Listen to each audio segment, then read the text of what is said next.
Hey, what's going on, guys? FlynnMasters coming at you with another video, and today I'll be continuing my series of ranking every chef, this time ranking every chef of Season 3 from my least to favorite, based on how much I like them as a character and how much they add to the season. And yeah, with all that said, let's get right into this with number 12. My least favorite chef of Season 3 is Vinny, who honestly might be in contention for my top 10 least favorite chefs of all time. I mean, that first episode alone, where he had the audacity to call out Ramsay for his bad performance, just insanely cocky all season despite sucking so bad.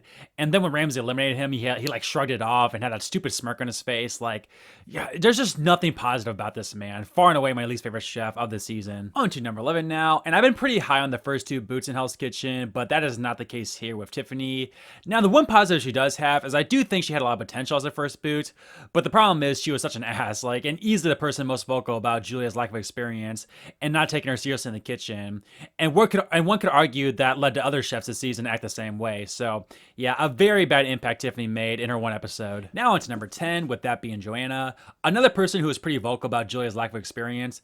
But the thing for me is, I feel Joanna was most responsible for the Hell's Bitches open night service, getting into arguments throughout the night, and just causing so many problems.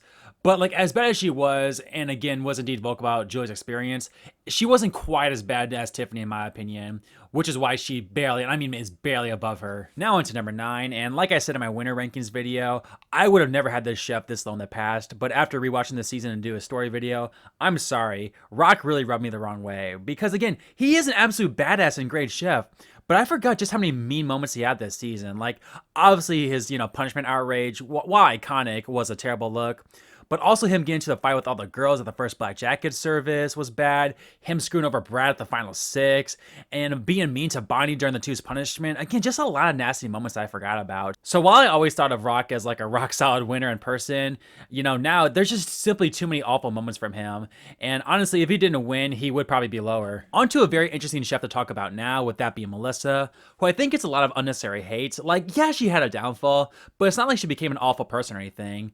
Now, I will say, again, she was another chef who downplayed Julia, which was odd because in the premiere, she literally saved Julia from elimination, or at least, saved her from a going up for elimination.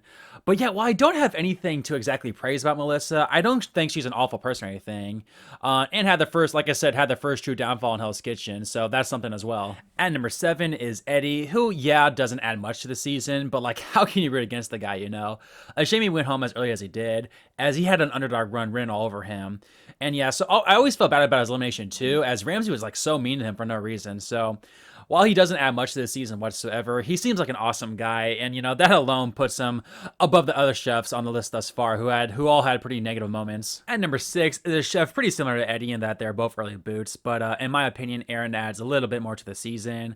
And obviously in general, the guy was a gentle giant goofball, a classic favorite of mine, and he did give us some iconic moments this season, even if it wasn't for the best of reasons in his case, as he had a complete meltdown before the opening night dinner service, and also his medical evacuation, still one of the scariest moments in the show's history.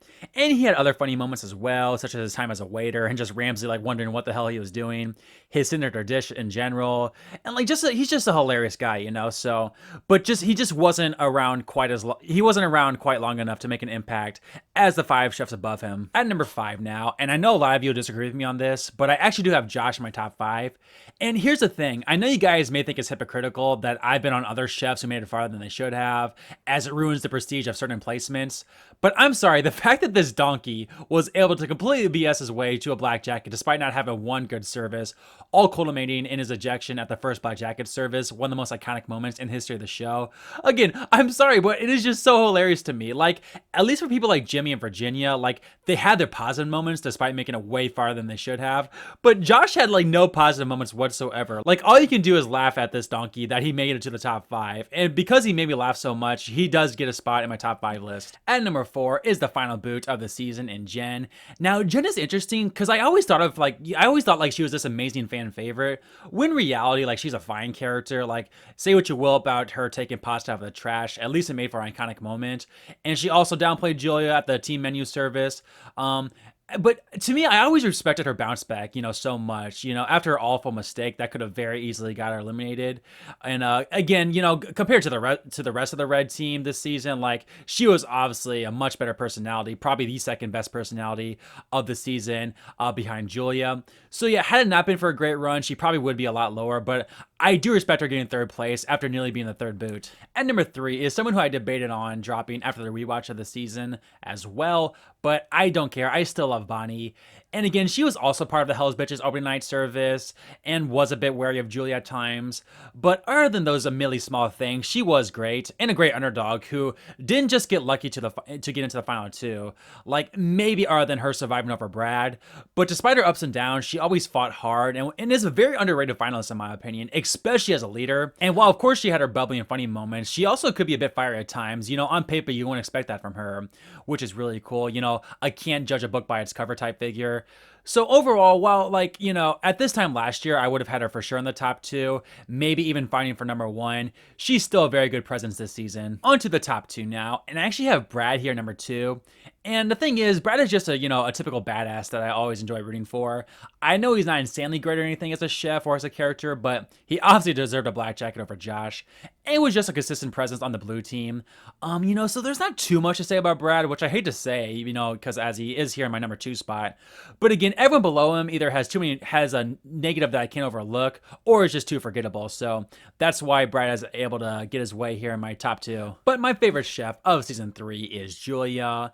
And again, Julia isn't an all-time favorite of mine or anything, but my God, you forget just how bad she was treated. Like, obviously I remember like the Tiffany's of the world, and Joanna's, but again, literally every red team member at some point doubted her abilities, including some members on the blue team, despite them having no reason to. It just made no sense. So you can't help but root for her. And yeah, not only was she a great chef, but an awesome personality who kept going despite the constant doubts. And her elimination is one of the most emotional moments in the show's history, with Ramsay offering her a free ride in culinary school. Just amazing stuff. And because of all that, Julia is easily my favorite chef of season 3, and I'm sure I'm not alone on that. So there you have it, guys, my ranking of every season 3 contestant. Let me know what you think in the comments below of this cast, as again, it is a pretty ambiguous cast, and I'm interested to see what you guys agree and disagree with. But yeah, with all that said, thanks so much for watching, everyone, and I'll see you next time.